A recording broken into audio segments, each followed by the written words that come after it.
Ortho Ayurvedic oil and capsule. अब दर्द भी घुटने टेकेगा। लोकसभा में महिला आरक्षण समेत 3 बिलों पर चर्चा। पीएम बोले, परिसीमन में किसी राज्य के साथ भेदभाव नहीं, ये मेरी गारंटी। विपक्ष को क्रेडिट का ब्लैंक चेक देने को तैयार। कांग्रेस का आरोप, महिला आरक्षण रोकने के लिए परिसीमन बिल। वहीं सपा अध्यक्ष अखिलेश यादव ने कहा, भाजपा की रणनीति से इनकी मंशा पर उठ रहे हैं सवाल। बंगाल में सीएम योगी की हुंकार। बाराबनी विधानसभा क्षेत्र में सीएम योगी ने रैली कर ममता बनर्जी पर साधा निशाना। सीएम योगी ने कहा, इस चुनाव में बंगाल से तृणमूल का सूपड़ा साफ कर देंगी जनता। वहीं सीएम योगी ने किया दावा, भाजपा सरकार आएगी तो उपद्रवियों की खैर नहीं। बंगाल की सड़कों पर झाड़ू लगाएंगे गुंडे, माफिया मौलाना। छत्तीसगढ़ में सीएम विष्णुदेव साय की अध्यक्षता में हुई कैबिनेट की बैठक में लिए गए बड़े फैसले। कैबिनेट ने समान नागरिक संहिता लागू करने के लिए समिति गठन का लिया निर्णय। महिलाओं को जमीन रजिस्ट्री में 50% छूट देने का फैसला। पूर्व सैनिकों के हित में सरकार ने लिए कई अहम निर्णय। अमेरिका ईरान में फिर से शांति वार्ता की बनी संभावना। व्हाइट हाउस की तरफ से आया इशारा। हॉर्मुज़ की नाकेबंदी पर ईरान की यूएस को धमकी। कहा, पहली मिसाइल से ही अमेरिकी जहाजों को डुबो देंगे।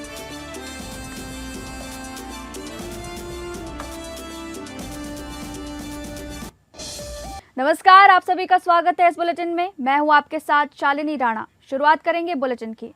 महिला आरक्षण बिल पर संसद में पक्ष और विपक्ष आमने सामने हैं। कांग्रेस के आरोपों का जवाब देते हुए प्रधानमंत्री नरेंद्र मोदी ने महिला आरक्षण बिल से जुड़े संशोधनों पर कहा कि हमारे देश में जब जब चुनाव आया है उसमें महिलाओं को मिलने वाले इस अधिकार का जिसने विरोध किया है उसका हाल बुरे से बुरा किया है। कभी माफी नहीं मिली।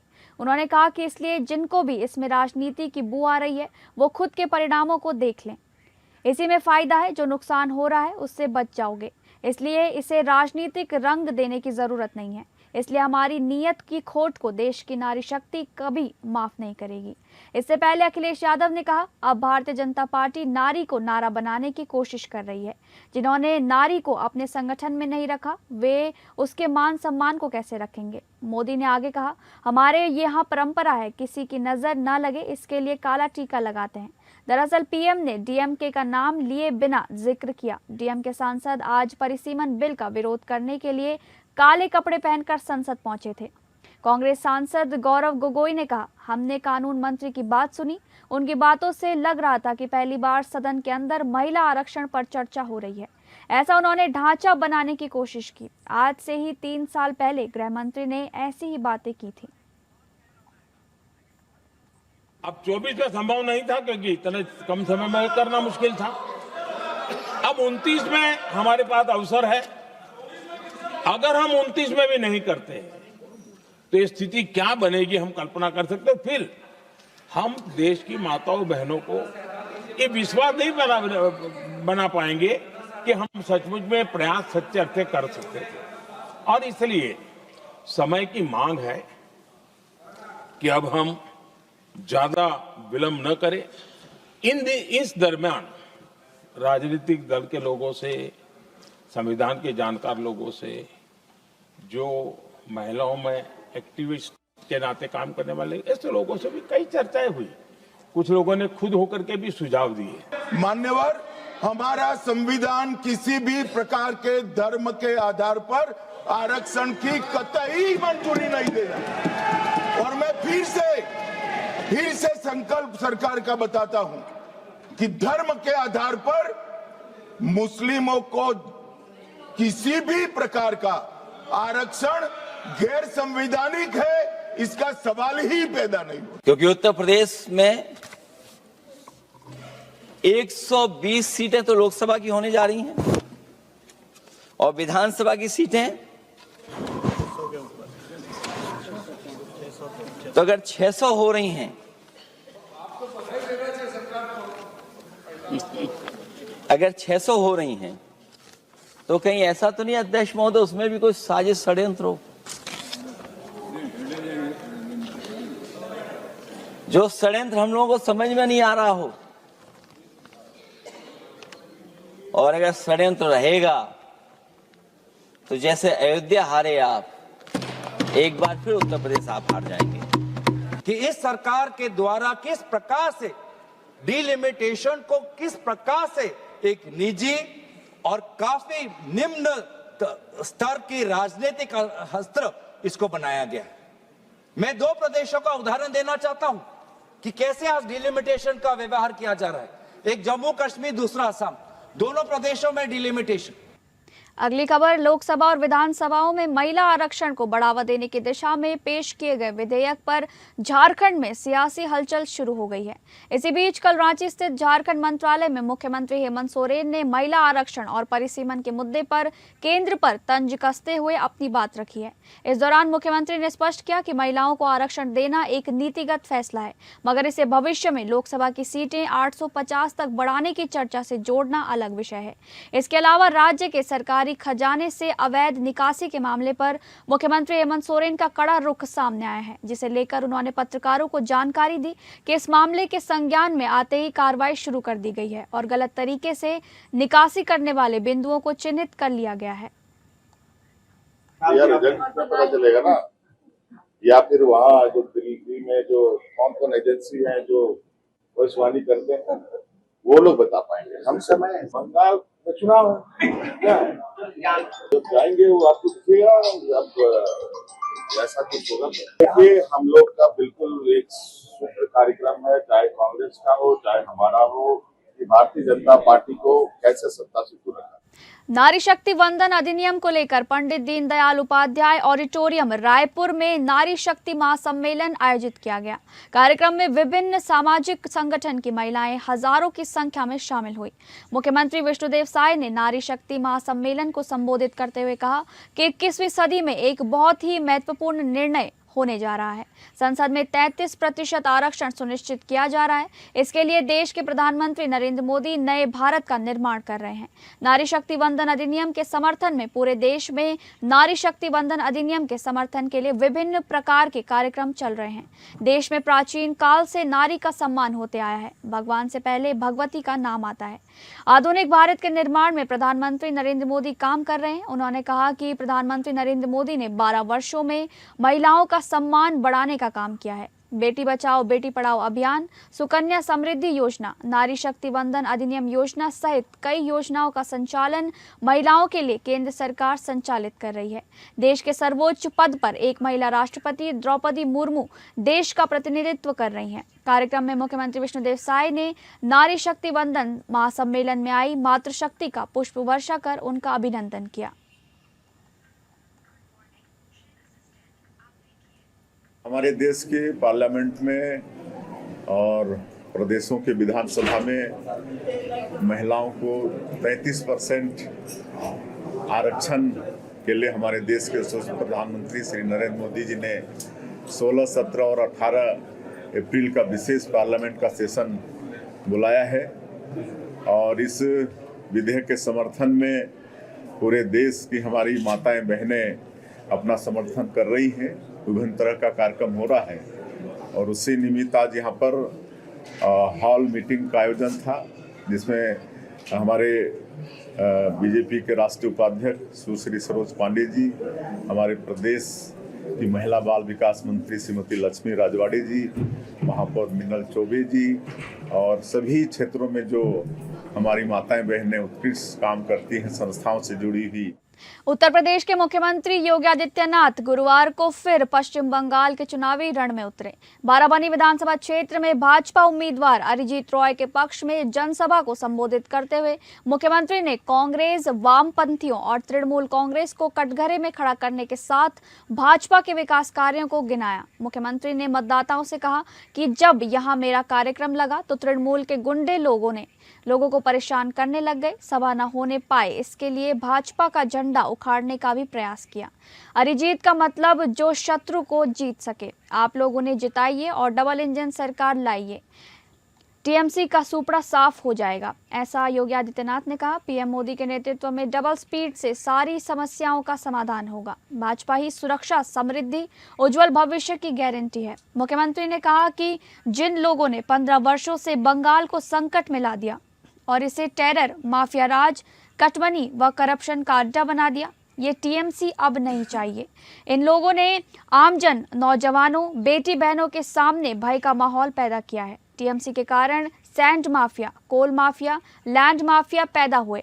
केंद्र से जो पैसा आता है उसे टीएमसी के गुंडे हजम कर जाते हैं। सीएम ने स्थानीय नागरिकों को विश्वास दिलाया कि बंगाल में दंगों, भय, अराजकता, माफिया राज को भाजपा समाप्त करेगी। सीएम ने कहा कि 9 साल पहले इससे भी बुरी स्थिति उत्तर प्रदेश की थी।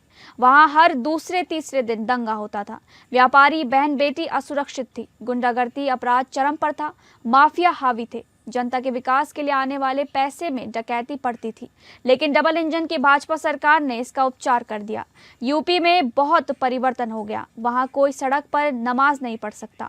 यूपी में पर्व त्योहार शांति से मनाए जाते हैं। वहां अराजकता, गुंडागर्दी नहीं है। लेकिन बंगाल में गौ तस्करी, गौहत्या त्योहारों के पहले उपद्रव होते हैं। उत्तर प्रदेश में बुलडोजर अब माफिया की हड्डी पसली ठीक करता है। माफिया की संपत्ति लेकर गरीबों के आवास बनते हैं। यूपी में न कर्फ्यू है न दंगा है, वहां सब चंगा है। राम जन्मभूमि के लिए आंदोलन करना पड़ा। टीएमसी की पार्टनर समाजवादी पार्टी की सरकार ने राम भक्तों पर गोली चलवाई।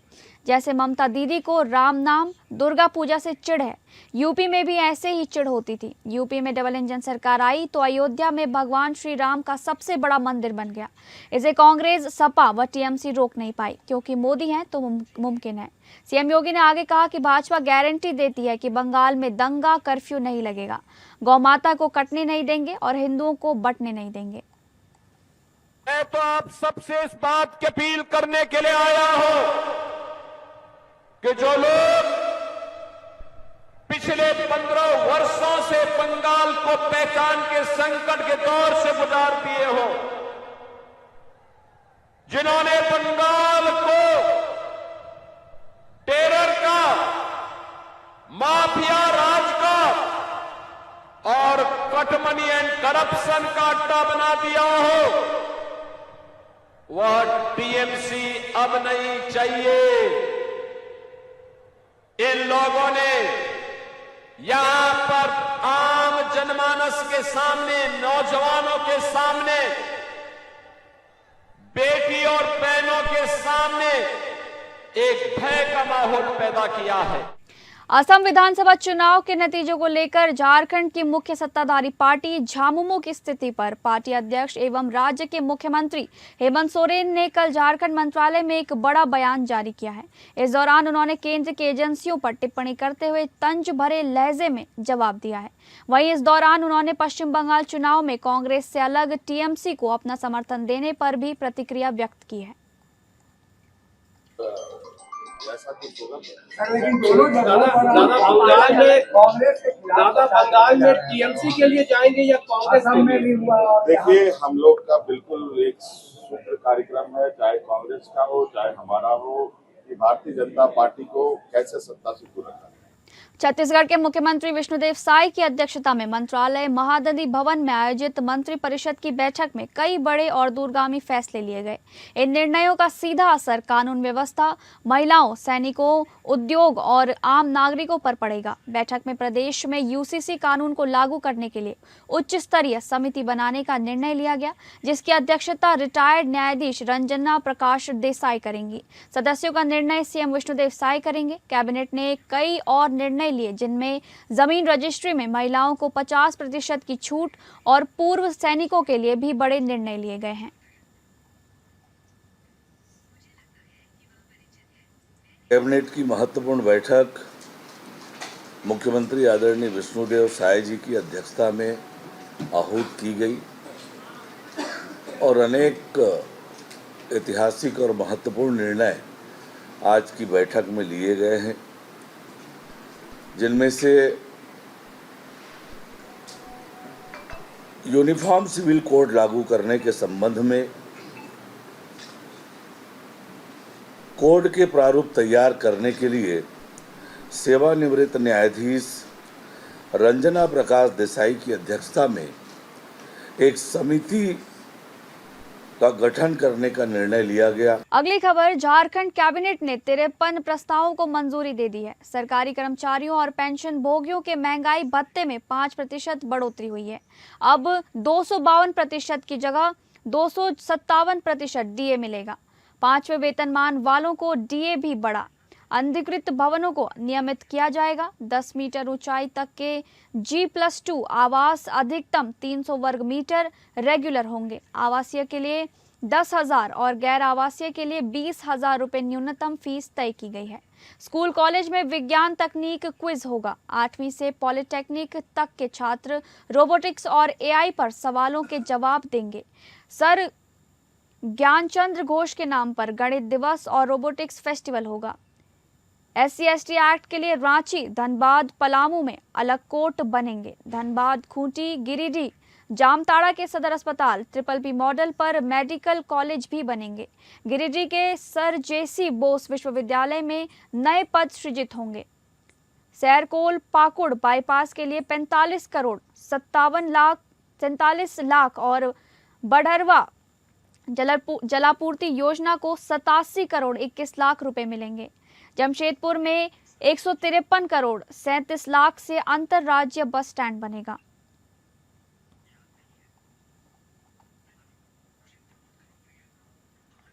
गोरखपुर में मुख्यमंत्री योगी आदित्यनाथ ने कहा कि वर्ष 2017 के बाद पुलिस विभाग में समय पर भर्ती, समय पर ट्रेनिंग और अवस्थापना सुविधाओं के विकास से पुलिसकर्मियों के कार्य की गति बढ़ी है। इसी का परिणाम है कि प्रदेश में सुरक्षा का बेहतर माहौल बना और सुशासन का बेहतरीन मॉडल खड़ा हुआ। सीएम योगी गुरुवार सुबह गोरखनाथ मंदिर क्षेत्र की सुरक्षा के लिए बने 2 आधुनिक सुरक्षा भवनों के उद्घाटन समारोह को संबोधित कर रहे थे। इन भवनों में मंदिर सुरक्षा से जुड़े अपर पुलिस अधीक्षक और पुलिस उपाधीक्षक कार्यालय, control room, police store room और मेंटेनेंस वर्कशॉप बनाई गई है। इसके निर्माण पर 9.18 करोड़ रुपए से अधिक की लागत आई है। मुख्यमंत्री ने सुरक्षा भवनों में उपलब्ध सुविधाओं का अवलोकन भी किया। इस अवसर पर लोगों को संबोधित करते हुए मुख्यमंत्री ने कहा कि सुरक्षा सुशासन की पहली शर्त होती है। हर व्यक्ति को सुरक्षा चाहिए। इसके लिए सरकार के स्तर पर प्रयास किए जाते हैं, पर हम उसका एक ही पक्ष देख पाते हैं। पुलिस का सामान्य सिपाही हो या सब इंस्पेक्टर व डिप्टी SP, यदि उसकी ट्रेनिंग नहीं है तो वो भी एक कॉमन मैन ही होगा। पहले ही सरकारों में भर्ती, ट्रेनिंग और अवस्थापना सुविधाओं पर ध्यान नहीं दिया जाता था। इसका परिणाम ये होता था कि बहुत से नौजवान पुलिस भर्ती में नहीं आना चाहते थे। मुख्यमंत्री ने पुलिस महकमे में वर्ष 2017 के बाद आए बदलाव की चर्चा करते हुए कहा कि 9 साल पहले जब उनकी सरकार आई तो उस समय पुलिस बल में आधे से अधिक पद खाली थे। बीते 9 वर्ष में 2,19,000 से अधिक पुलिसकर्मियों की भर्ती प्रक्रिया को पूरा किया गया है। 2017 में पुलिस की ट्रेनिंग क्षमता एक समय में 3,000 से अधिक नहीं थी, जबकि वर्तमान में अवस्थापना सुविधाओं के विकास का परिणाम है कि अब एक समय में 60,000 पुलिसकर्मियों की ट्रेनिंग करवाई जाती है। समय पर लिए गए निर्णय और समय पर दिए गए संसाधनों के परिणाम स्वरूप पुलिस को 200 गुना अधिक सुविधाओं से संपन्न किया गया है।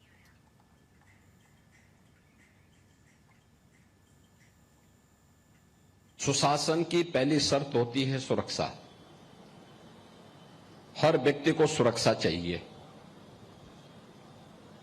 और इसके लिए सरकार के स्तर पर प्रयास किए जाते हैं, लेकिन उसका एक ही पक्ष हम देख पाते थे। ये मान्यता होती थी कि सुरक्षा के लिए केवल पुलिस की भर्ती कर लो। अब पुलिस का एक सामान्य आरक्षी हो, सब इंस्पेक्टर हो, इंस्पेक्टर हो या डिप्टी SP हो, अगर उसकी ट्रेनिंग नहीं है तो वह भी तो एक कॉमन मैन है। हम और आपके ही बीच में से तो वह निकला है। तो सबसे पहले भर्ती की प्रक्रिया के बाद उसकी ट्रेनिंग हो। कानपुर पुलिस ने नशे के खिलाफ बड़ी और हाईटेक कार्रवाई करते हुए ऑपरेशन व्हाइट पाउडर के तहत गांजा तस्करी के एक बड़े नेटवर्क का भांडाफोड़ किया है। थाना सचेंडी क्षेत्र में हुई इस कार्रवाई का नेतृत्व ADCP crime Sumit S Ramteke और IPS सुमेध M जाधव ने किया। इस ऑपरेशन की खास बात यह रही कि पहली बार ड्रोन कैमरों की मदद से इलाके की निगरानी की गई। संकरी गलियों और छतों पर हो रही संदिग्ध गतिविधियों को ट्रैक कर पुलिस ने सटीक लोकेशन चिन्हित की और एक साथ दबिश दी। कार्रवाई के दौरान पुलिस ने 7 महिलाओं और 1 पुरुष को गिरफ्तार किया है। मौके से 3 किलो से अधिक अवैध गांजा और करीब 92,000 रुपए नकद बरामद बरामद किए गए। जांच में खुलासा हुआ कि इस इलाके में रोजाना 4 से 5 लाख रुपए तक का गांजा कारोबार चल रहा था। इस रेड में क्राइम ब्रांच, सचेंडी और पनकी थाना पुलिस समेत 70 से ज्यादा जवान शामिल रहे, जिन्होंने पूरे इलाके की घेराबंदी कर तस्करों को भागने का मौका नहीं दिया। एडीसीपी क्राइम सुमित रामटेके ने बताया कि ये कार्रवाई लंबे समय से मिल रही सूचनाओं के आधार पर की गई। पुलिस अब गिरोह के सरगना और सप्लाई चेन के अन्य कड़ियों की तलाश में जुटी है। ऑपरेशन वाइट पाउडर के अंतर्गत ये कार्रवाई हुई है। जितनी भी कार्रवाई अभी तक हम लोगों ने कानपुर में देखी है, तो उसमें ही आगे की कार्रवाई में हमने हॉटस्पॉट सचेंडी को भी चिन्हित किया था। तो इसके लिए हम पिछले 7-8 दिनों से ऑब्जर्व कर रहे थे कि गांजा कहाँ बिकता है, किस टाइम पे बिकता है। और ये सचेंडी थाने से 100 से 150 मीटर के करीब एक जगह पड़ती है, तो वहाँ पर जो गुमटियाँ हैं, वो गुमटियों में महिलाएं गांजा बेचा करती हैं। आंध्र प्रदेश के कुर्नूल जिले में एक भीषण सड़क हादसे में कर्नाटक के 8 श्रद्धालुओं की मौत हो गई। यह हादसा बोलेरो और लॉरी की टक्कर की वजह से हुआ। हादसे में 10 से 12 लोग घायल बताए जा रहे हैं। पुलिस ने मामला दर्ज कर जांच शुरू कर दी है। मंत्रालयम मंडल के चिलकदोना के पास एक बोलेरो गाड़ी और लॉरी के बीच जोरदार टक्कर हो गई। इस हादसे में 8 लोगों की जान चली गई और कई लोग घायल बताए गए हैं। टक्कर इतनी भीषण थी कि मौके पर हड़कंप मच गया और कई यात्री गाड़ी के भीतर ही फंस गए। अधिकारियों ने बताया कि हादसे में कुल 8 लोगों की मौत हुई, जिनमें से 5 लोगों ने मौके पर ही दम तोड़ दिया था। 3 अन्य लोगों की मौत अस्पताल में इलाज के दौरान हुई।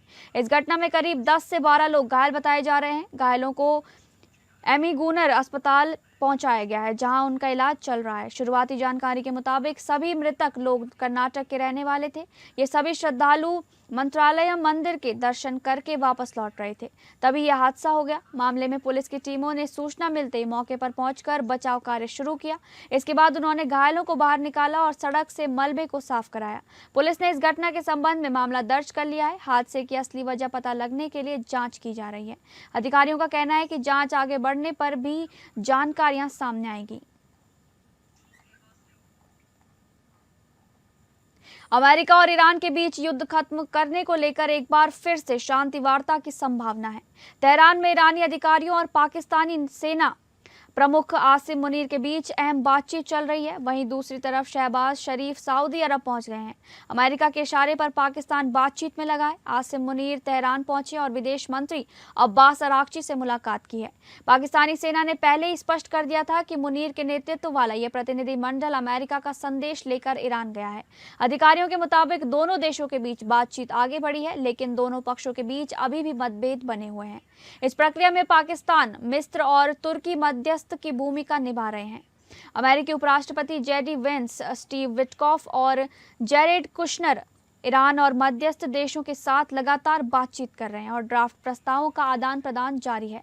अमेरिकी अधिकारियों का कहना है कि हॉर्मुज़ स्ट्रेट में ट्रंप की नौसैनिक नाकेबंदी और आर्थिक दबाव के कारण ईरान पर समझौते का दबाव बढ़ रहा है।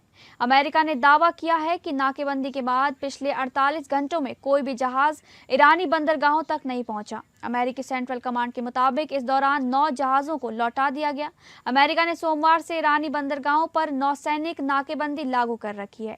ये कदम पाकिस्तान में हुई करीब 21 घंटे की अमेरिका ईरान वार्ता के नाकाम रहने के बाद उठाया गया। Be in the same place as they were last time, yes.